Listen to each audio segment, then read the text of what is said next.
지금 우리가 살고 있는 시간은 기회입니다. 대부분의 사람들은 이러한 이유로 시련이 찾아오며 포기를 할 때 우리는 포기하지 않고 실패 뒤에 한 걸음 더 나아가 그들과는 다른 성공을 쟁취하여야 합니다. 안녕하세요, 소울메이트입니다.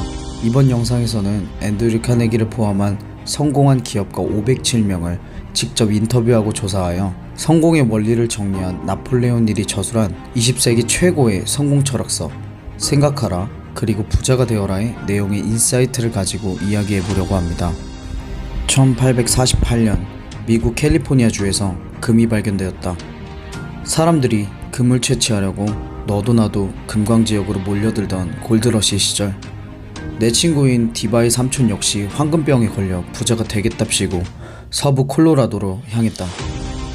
몇 주 동안 고되게 작업한 끝에 금맥이 발견되었다. 금을 캐내려면 채굴 장비가 필요했다. 삼촌은 조용히 광산을 닫고 고향 메릴랜드주 윌리엄스버그로 돌아왔다.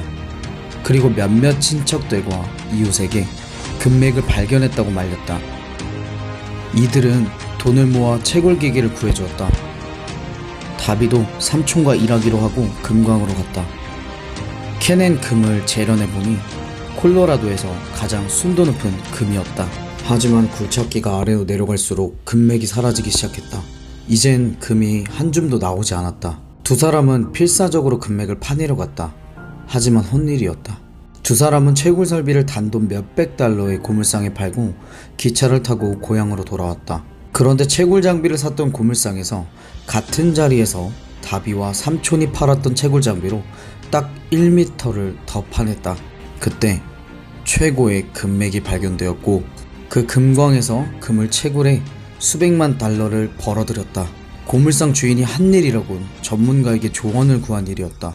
오래지 않아 다비는 생명보험 판매 사업에 뛰어들었다. 다비는 황금을 찾기 전 바로 1m 앞에서 그만두는 바람에 막대한 손실을 입었다는 사실을 절대 잊지 않았다. 다비는 그때의 경험을 토대로 새로 택한 일에서 수익을 창출했다. 그 결과 다비는 연간 100만 달러 이상의 수익을 올리는 성공한 보험 판매원이 되었다. 그는 절대 고객이 한 번 거절했다고 단념하지 않았다. 금광 사업에서 포기가 빨랐던 사내는 그때 교훈으로 끈질긴 사내가 되었다.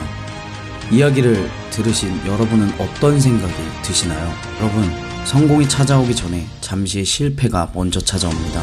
패배가 우리를 짓누르고 괴롭힐 때 가장 쉽고 논리적인 반응은 그만두는 것입니다. 그리고 대부분 사람들은 그렇게 하고요. 하지만 제 영상을 보시는 시청자분들은 절대 그렇게 하지 않으실 겁니다. 당신은 반드시 성공합니다. 미국에서 가장 성공한 500명이 넘는 사람들은 이렇게 이야기합니다. 완전히 패배한 순간 한 걸음 떼는 것으로 지금의 성공을 이루었다고. 여러분, 반드시 명심하세요. 실패는 교활하고 모순적인 사기꾼입니다. 실패를 성공에 거의 도달했음을 알려주는 시도로 여기고 기뻐하십시오. 200개 이상의 발명 특허를 보유한 찰스 F 캐터링은 이렇게 말했습니다. 6살 때부터 대학을 졸업할 때까지 우리는 한 해에도 서너 차례 시험을 치른다. 단 한 번만 낙제해도 학교에서 쫓겨난다. 하지만 발명가는 늘 실패한다. 발명가의 일은 시도하고 실패하는 것이다. 때로 1000번 이상 실패하기도 한다. 하지만 한 번만 성공해도 발명이 성공한다. 이 두 가지 일은 완전히 대척점에 있다. 우리는 새로 입사한 직원들에게 영리하게 실패하는 법을 가르치는 것을 가장 중요시 생각한다. 무엇이 효과가 있을지 알게 될 때까지 거듭 실험하고 계속 실패하도록 직원들을 훈련시킨다. 실패는 그저 연습 사격일 뿐이다. 저는 이 책을 읽으면서 지금은 고인이 되신 아산 정주영 회장님이 생각났습니다. 고 정주영 회장님은 대한민국을 대표하는 자수성가 기업가이신데요. 1953년 6.25전쟁 피해 복구 작업을 현대건설이 맡게 되었습니다. 그때 정부가 발주한 공사 중 최대 규모의 고량교 복구 작업을 맡게 되었습니다. 당시 계약금이 5,487만 환이었는데 이는 한 해 동안 현대건설이 수주한 공사 계약을 모두 합친 금액보다 많은 액수였습니다. 그렇게 공사는 진행되었고 복구 작업이라고 해서 공사를 진행했는데 실제로 폭격을 받아 교량의 상부 고조는 모두 파괴되어 있었고 하부 고조인 교각도 기초만 남아있던 형편이었습니다. 실제로는 새로 다리를 놓는 것이나 마찬가지였죠. 그리고 낙동강은 계절에 따라 수심의 변동도 심했고 겨울에는 모래가 쌓여 수심이 얕아지며 여름에는 물이 불어나 수심의 겨울철에 몇 배로 깊어지는 바람에 공사가 지체되었습니다. 그리고 국내에는 그렇다 할 건설 장비가 없었습니다. 현장에 그럴듯한 장비라곤 20톤 크레인 한 대, 믹서기 한 대, 고정식 펌프레서 한 대가 고작이었습니다. 그래도 정주영은 포기하지 않고 인력들을 동원하여 원시적으로 공사에 매진했습니다. 이때 정주영의 가족들은 집이건 회사건 전부 다 팔아서 정주영을 도왔습니다. 그들은 강했습니다. 당시 정주영의 집에는 빚쟁이들이 도끼를 들고 찾아오는가 하며 자재상 종업원들은 낫을 들고 정주영이 나타나길만 기다렸다고 합니다. 당시 정씨 형제들은 고량교 공사로 극심한 재정적 위기를 겪으며 집을 잃었습니다. 그들은 개천 옆에 판잣집을 지었습니다. 정주영은 형제들에게 다시 부자가 되면 집을 사주겠다는 말을 하면서 울었다고 합니다. 공사는 6천만 원이라는 적자를 내고 마무리가 되었습니다. 처음 계약금으로 받았던 5,487원보다 훨씬 더 높은 숫자였죠. 그 후 현대건설을 적자를 내면서까지 끝까지 공사를 성실하게 진행한 공로를 인정받아 박정희 정부 시절 두터운 지지를 받으며 정부 사업을 도맡아 진행하며 지금의 국내 1위 현대건설로 성장할 수 있게 되었습니다. 이 이야기를 듣고 저는 많이 울컥했습니다. 만약 정주영이 집을 잃었다는 상실감과 빚이 늘어난다는 두려움이 만약 그를 멈추게 했었더라면 지금 대한민국에 현대는 없었겠죠. 절대 포기하지 마세요. 성공에 확신이 든다면 주변이 어떻든 상황이 어떻든 우선 하고 보는 겁니다. 중간에 어떠한 시련이 우릴 가만히 놔두질 않아도 정말 꿋꿋하게 버티셔야 합니다. 대부분 사람들은 이러한 저러한 다양한 이유들로 포기를 합니다. 만약 그들이 포기하지 않았더라면 지금 이런 세상은 오지도 않았겠죠. 여러분, 지금 우리가 살고 있는 시간은 기회입니다.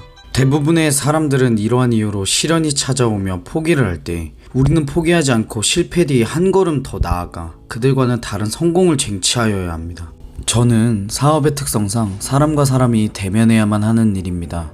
2021년 코로나로 대한민국이 힘들었던 시절 저 또한 무척이나 힘들었습니다. 그 당시 정말 많은 사람들이 분배해야 할 시간에 한 명도 오지 않으니 이제 그만둘까 라고도 생각을 했었습니다. 하지만 집에서 기다리고 있는 딸과 아내를 생각하면 뭐라도 해야겠다 싶어서 그냥 아무 일도 없어도 늦게까지 가게를 운영했고 밖으로 나와 영업을 진행했습니다. 그 결과 옆에 저와 같은 업종의 사업체는 폐업을 했으며 포스트 코로나로 접어든 지금 저는 저희 동네에서 한 사업 영역을 독점하게 되었습니다. 저희 동네에 이 사업을 하는 사람은 저밖에 없게 된 것입니다. 그리고 계속해서 사업적으로 돈도 벌리기 시작하며 사업 대출들을 다 상환했습니다. 그저 운이 좋았다고 생각하실 수 있겠죠. 하지만 저는 그렇게 생각하지 않아요. 그 운은 저의 가늠할 수 없는 통증과 끈기와 노력을 말로 표현한 것입니다. 운이 좋았던 게 아니라 제가 운을 만들었다고 생각합니다. 여러분, 내가 지금 처한 환경을 탓하고 타협하지 마세요. 그저 내가 가야 할 방향을 정하고 그 방향을 따라 끝까지 걸어가십시오. 그러면 마침내 당신이 원하는 그 도착지에 다다라 있을 것입니다. 이 이야기를 듣고 당신이 지금 포기하려고 하는 무엇인가를 다른 시각으로 통찰하는 능력을 가지게 되셨으면 좋겠습니다. 당신은 반드시 성공할 것입니다. 지금까지 소울메이트였습니다. 감사합니다.